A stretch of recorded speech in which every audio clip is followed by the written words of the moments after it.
వీర హనుమాన్ తరువాయి భాగం. సీత జాడ తెలిసిన తర్వాత రాముడికి ఒక్క క్షణం కూడా అక్కడ ఉండబుద్ధి పుట్టక సీత ముందు వాలాలి అనిపించింది.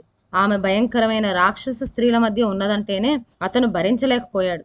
సీత హనుమంతుడితో ఏమేమి చెప్పిందో అది వింటూ ఉంటే రాముడికి ఎంతో ఆనందం కలిగింది. అందుచేత అతను హనుమంతుణ్ణి సీత ఇంకా ఏం చెప్పింది అని అడిగాడు. హనుమంతుడు రాముడికి కాకి కథ గురించి సీత చెప్పిందంతా వివరంగా చెప్పాడు. సీత ఈ వృత్తాంతం అంతా చెప్పి, అంత శక్తిగల రాముడు వచ్చి ఈ రాక్షసుల మీద అస్త్రాలు ఎందుకు ప్రయోగించడు? రాముడికి నా మీద ఏం కొంచెం అనురాగం ఉన్నా వెంటనే వచ్చి రావణుణ్ణి చంపమను. కనీసం నన్ను రక్షించడానికి రాముడు లక్ష్మణ్ణైనా పంపరాదా? దేవతలనైనా జయించగల ఆ ఇద్దరు నన్నెందుకు ఇలా ఉపేక్షించి ఊరుకున్నారు? నేనేదో పాపం చేసుకొని ఉండాలి. అందుకే రామలక్ష్మణులు వచ్చి నన్ను చూడకుండా ఉన్నారు అన్నది. రామలక్ష్మణులు ఇద్దరూ ఆమె కోసం పుట్టెడు దుఃఖంలో ఉన్నారని నేను ఆమెకు చెప్పాను. ఇంకా ఆమె కష్టాలు తీరిపోతాయని, ఆమె దుఃఖించిన అవసరం లేదని కూడా ఆమెతో అన్నాను. ఆమె బెదిరి అన్ని దిక్కులు చూసి తన జడలో ఉన్న చూడామణి తీసి నా చేతికిచ్చింది. మీ అందరి క్షేమం అడిగినట్లు చెప్పమన్నది. రామలక్ష్మణులు సుగ్రీవుడి బలాలు వచ్చి రావణ్ణి చంపేస్తారని ఆమెకి ధైర్యం చెప్పి వచ్చేశాను అన్నాడు హనుమంతుడు. హనుమంతుడు చెప్పిన మాటలకు రాముడు పరమానందం చెంది, ఈ హనుమంతుడు చాలా గొప్ప పని చేశాడు. ఇలాంటి పని మరొకరికి సాధ్యం కాదు.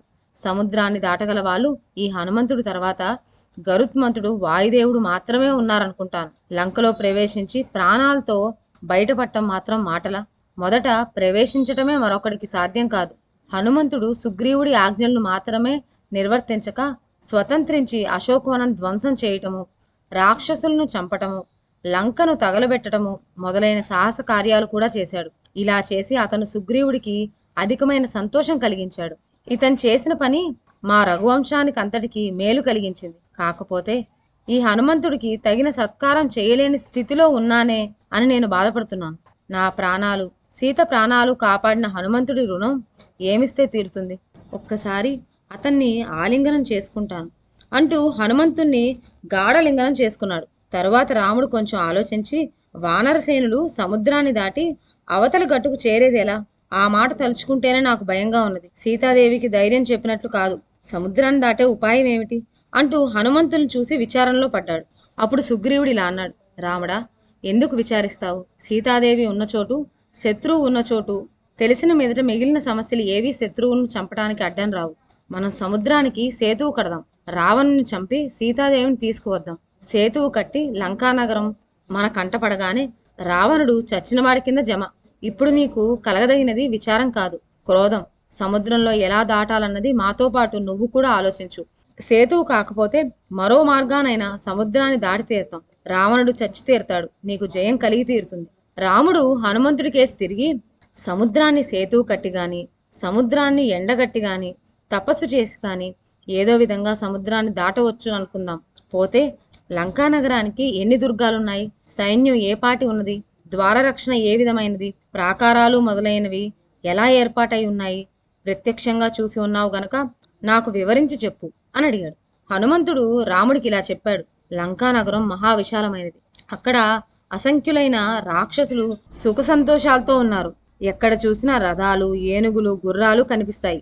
లంకలో శత్రువు ప్రవేశించడం అసాధ్యం. నగరానికి 4 ద్వారాలు ఉన్నాయి. వాటికి పెద్దవి, దృఢమైనవి అయిన తలుపులు ఉన్నాయి. ద్వారాల వద్ద పెద్ద పెద్ద యంత్రాలు, బాణాలను, శిలలను ప్రయోగించేవి ఉన్నాయి. శత్రు సైన్యం అటుగా వస్తే ఆ యంత్రాలు దాని నాశనం చేయగలవు. ద్వారాల వద్ద మహాశూరులైన రాక్షసులు ఉంటారు. వారి వద్ద ఉండే ఇనుప పరిగలు ఒక్క దెబ్బన 100 మందిని చంపగలవు. నగరం చుట్టూ బంగార ప్రాకారం ఉన్నది. దాని మీద అక్కడక్కడ రత్నాలు పొదిగి అందంగా ఉన్న భాగాలు ఉన్నాయి. ఆ ప్రాకారాన్ని దాటడం సాధ్యం కాదు. ప్రాకారం చుట్టూ లోతైన అగర్తలు ఉన్నాయి. వాటిలో భయంకరమైన మొసళ్ళు, చేపలు ఉన్నాయి. ప్రతి ద్వారం వద్ద అగర్తకు వంతెనలు ఉన్నాయి. వాటిని ఎత్తవచ్చు, దించవచ్చు. వాటిని అవసరాన్ని బట్టి ఎత్తటానికి, దించటానికి పెద్ద యంత్రాలు ఉన్నాయి. రావణుడు చాలా జాగ్రత్త గలవాడు. యుద్ధం లేనప్పుడు కూడా తన సేనాలను మంచి శిక్షణలో ఉంచుతాడు. అదీకాక లంకానగరం త్రికూట పర్వతం మీద ఉన్నది. కింద నుంచి పైకి వెళ్ళేటందుకు మార్గం లేదు. లంకకు పోవటానికి ఓడ మార్గమూ లేదు. అందుచేత అక్కడి వార్తలు బయటి ప్రపంచానికి అందవు. లంకానగర ద్వారాల వద్ద లక్షల సంఖ్యలో సాయుధులైన రాక్షసులు ఉంటారు. నగరం మధ్యలో లెక్కకు మించిన రాక్షస సైన్యం ఉన్నది. రాక్షస సైన్యం ఉన్నది. అయితే నేను అగడ్తల మీద వంతెలను పగలగొట్టాను, లంకానగరం తగలబెట్టాను, కొందరు రాక్షస వీరులను చంపాను. అందుచేత లంకకు ఇప్పుడు అంత బలం లేదు. సముద్రాన్ని ఎలా దాటినా దాటవచ్చు. లంకను జయించడానికి మన అంగదుడు, ద్విదుడు, మైందుడు, జాంబవంతుడు, వనసుడు, మన సేన నాయకుడైన నిలుడు చాలు. వెంటనే మంచి ముహూర్తం నిశ్చయించి బయలుదేరవచ్చు. రాముడు సుగ్రీవుడితో, మనం ఇప్పుడే ప్రయాణం అవుదాం. సూర్యుడు నన్నెత్తిన ఉన్నాడు. ఈ అభిజిత్తు అనే ముహూర్తం చాలా మంచిది అన్నాడు. సేనల గమనం ఎలా ఉండవలసింది అతను వివరంగా చెప్పాడు. సేన నాయకుడైన నిలుడు తన బలగంతో ఫల సమృద్ధి గల మార్గాల గుండా సేనాన్ని నడిపించాలి.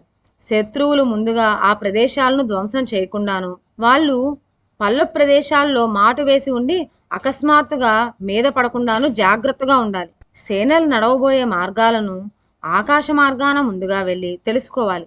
తక్కువ పరాక్రమవంతులు దిగబడిపోయి మంచి యోధులు మాత్రమే బయలుదేరాలి. రాముడు వెంట వానరసేన బయలుదేరింది. మహాకాయుడైన గజుడు, మహాబలుడైన గవయుడు, గవాక్షుడు సేనకు ముందుండి నడిచారు. ఎగరటంలో గొప్పవాడైన వృషభుడు సేన యొక్క కుడి పార్శ్వ్యాన్ని రక్షించాడు. గంధమాదనుడు ఎడమ పార్శ్వ్యాన్ని రక్షించాడు. సైన్యం మధ్యలో రాముడు హనుమంతుడు భుజాల మీద ఎక్కి కదిలాడు. అలాగే లక్ష్మణుడు అంగదుడు భుజాల మీద ఎక్కాడు. సైన్యం దక్షిణంగా బయలుదేరింది. వానరులు ఎగురుతూ, గెంతుతూ, సింహనాదాలు చేస్తూ దారిలో కనిపించిన ఫలాలు కోసి తింటూ నడిచారు. మహాసముద్రంలా కనిపించే ఆ వానరసేన కొండలు, సరస్సులు దాటుతూ, అరణ్యాల్లో పళ్ళు తింటూ, తేనెలు తాగుతూ కాలక్రమేణా మహేంద్ర పర్వతాన్ని చేరింది. రాముడు పర్వతం శిఖరం మీద ఎక్కి సముద్రాన్ని చూశాడు. తరువాత అతను సుగ్రీవుడితోనూ లక్ష్మణుడితోనూ కిందకి దిగివచ్చి సముద్ర తీరానికి చేరిన వానరసేనల వద్దకు వచ్చాడు. అతను సుగ్రీవుడితో, మనం ఇక్కడ మజిలీ చేసి ఈ సముద్రాన్ని దాటే ఆలోచన చేయాలి. ఇందుకు కాలం పడుతుంది. ఎవ్వరినీ సేనను విడిచి పోనీయకు. శత్రుభయం లేకుండా సేనంతకు గట్టి కాపలా ఏర్పాటు చెయ్యి అన్నాడు. వానర సేన 3 భాగాలుగా చీలి సముద్ర తీరాన విడిసింది. అవతలి తీరం కానరాని ఆ మహాసముద్రాన్ని, అందులో లేచే భయంకరమైన కెరటాలను, అందులో ఉండే భయంకరమైన ప్రాణులను తలుచుకొని వానర వీరులు దీన్ని ఎలా దాటటం అని తమలో తాము దిగులు పడ్డారు. అక్కడ లంకలో హనుమంతుడి మూలంగా రావణుడికి తీరని పరాభవం జరిగింది. శత్రువులు ప్రవేశించడానికి లంకలోకి ఒక కోతి సునాయాసంగా ప్రవేశించి సీతను చూసింది. చైత్య ప్రసాదాలు పగలగొట్టింది. అనేక మంది రాక్షస యోధులను చంపింది. రావణుడు సభలో ఈ మాట చెప్పి, ఇప్పుడు మనం ఏం చేయాలి? మనకు మేలు కలిగే ఉపాయం ఏమిటి అని అడిగాడు. రాముడు పెద్ద వానర సేనతో లంక మీదకు వస్తున్నాడని లంకలో తెలిసింది.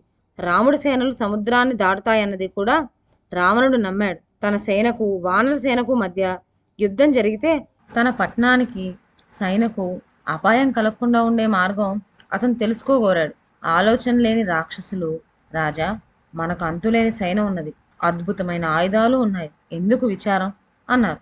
అతను లోగడ సాధించిన ఘన విజయాలని గురించి మాట్లాడారు. శివుడు స్నేహం గల కుబేరుణ్ణే రావణుడు జయించాడు. పాతాళంలో మహాసర్పాలు అతనికి ఓడారు. అతనికి ఓడని రాజులేడు. ఈ రాముడు ఏపాటి వానరుల మాటకు వస్తే ఇంద్రజిత్తు ఒక్కడే వానరులందరినీ నాశనం చేయగలడు. ప్రహస్తుడు రావణుడితో, రాజా, నీకు దైవ, దానవ, గంధర్వుల, పిశాచులు ఎదురు నిలవలేరు. కోతులనగా ఎంత? మనం అజాగ్రత్తగా ఉన్న సమయంలో హనుమంతుడు వచ్చి ఇంత చేయగలిగాడు. కానీ లేకపోతే వాడి ప్రాణాలతో ఇక్కడి నుంచి పోగలిగి ఉండునా? నీ ఆజ్ఞ అయితే నేను వెళ్ళి భూప్రపంచంలో ఉన్న వానరులందరినీ చంపి సృష్టిలో వానరుడనేవాడు లేకుండా చేస్తాను అన్నాడు. దూర్ముఖుడనే రాక్షసుడు కూడా తాను వెంటనే వెళ్ళి వానరులందరినీ చంపుతానని, హనుమంతుడు చేసిన పని రాక్షసులకు, ప్రత్యేకించి రావణుడుకు ఎంతో అవమానమని అన్నాడు. వజ్రదంష్టుడు అనే రాక్షసుడు కూడా తాను ఒక్కడే వెళ్ళి వానరులతో పాటు రామ, లక్ష్మణ, సుగ్రీవులను కూడా చంపేస్తానన్నాడు. చంపటానికి వాడి చేతిలో పరిగా ఒకటి సిద్ధంగానే ఉన్నది. వాడి ఇంకో ఉపాయం కూడా చెప్పాడు. అదేమిటంటే, కామరూపులైన రాక్షసులు మనుష్య రూపాలు ధరించి అనేక వేల సంఖ్యలో రాముడి వద్దకు వెళ్ళి తమను భరతుడు పంపించాడని, తమ వెనకగా భరతుడు పంపిన సేన వస్తుందని చెప్పాలి. అప్పుడు లంకలో నుంచి రాక్షస సేన వెళ్ళి ఆకాశం నుంచి రాళ్ళు, రప్పలు కురిపించి వానర సేనాన్ని చంపేయాలి. తరువాత రామలక్ష్మణులు గుండెలు పగిలి చేస్తారు. నేను ఒక్కనే పోయి రామ, లక్ష్మణ, సుగ్రీవ, హనుమంతుల్ని చంపేసి చక్కా వస్తాను అన్నాడు నికుంభుడు. వాడు కుంభకర్ణుడు కొడుకు. వజ్రహానుడనేవాడు తాను వెళ్ళి వానరులందరినీ తినేస్తానన్నాడు. ఆ మాట తలుచుకుంటేనే వాడికి నోరూరింది. మొత్తం మీద రాక్షస వీరులందరూ లేచి రకరకాల ఆయుధాలు ఎత్తి పట్టుకొని యుద్ధానికి సిద్ధమయ్యారు. ఇదండి ఇవాల్టి కథ. తర్వాత ఏం జరిగిందో వచ్చే వీడియోలో విందాం. అంతవరకు సెలవు. నా ఛానల్లోని కథలు మీకు నచ్చినట్లయితే నా ఛానల్ను లైక్ చేసి సబ్స్క్రైబ్ చేయండి. షేర్ చేయడం మర్చిపోవద్దు. కొత్త కథ నోటిఫికేషన్ కోసం బెల్ ఐకాన్ ప్రెస్ చేయండి. Thank you.